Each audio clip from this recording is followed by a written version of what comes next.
Hi guys, ngayon ituturo ko naman sa inyo kung paano mag-post ng inyong product sa Shopee.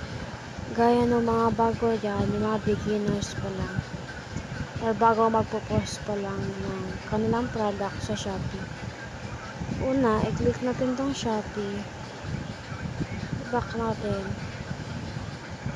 Punta po tayo sa Me. So gaya ng ganito.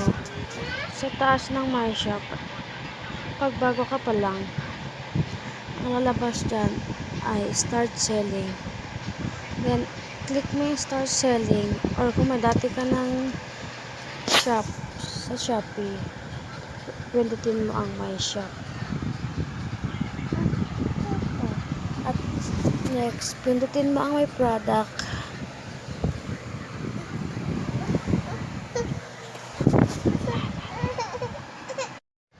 Pagkatapos nyan, add new product. And then, add photo.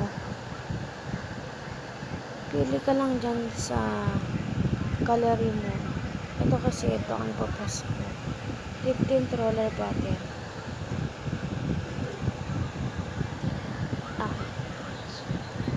Product name is 10 ml lip tint roller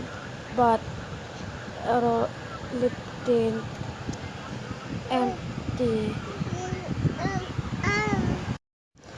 10 ml lip tint empty roller bottle for lip tints. At ang description natin, maglagay lang tayo ng description dyan, o kayo na lang bahala kung ano ilalagay mo. Then, health person care. Ang health person care ay makeup accessories or lip makeup.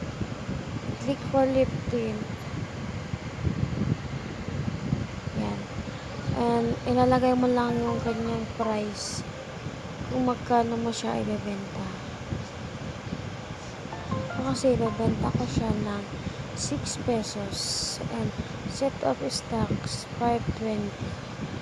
Variation niya is edit ko lang kasi white lang ang meron ako. White lang ang lalagay natin. Tsaka ito, tanggalin na natin to kasi indicate naman sa post kung ilang ml siya. Then, click mo yung white, add photo siya, at i-click mo lang ito. Yung white na ito, yan.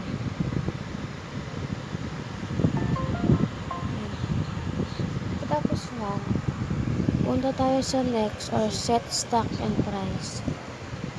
Kasi, ang set ko ang ano nito, 6 pesos. Kung ilang stocks ang meron tayo. Then, click save. Ilalagay natin dito kung ilang weight siya with length and height.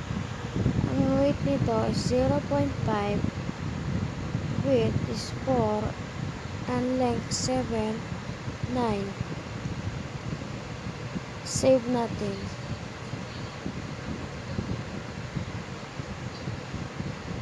Meron pa tayong hindi pa na-fill up dito.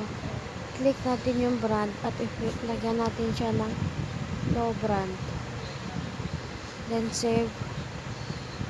At, ayun na, tapos na. Publish na natin siya. So, ayun guys. Sana matutunan kayo sa tinuro ko. Thank you for watching.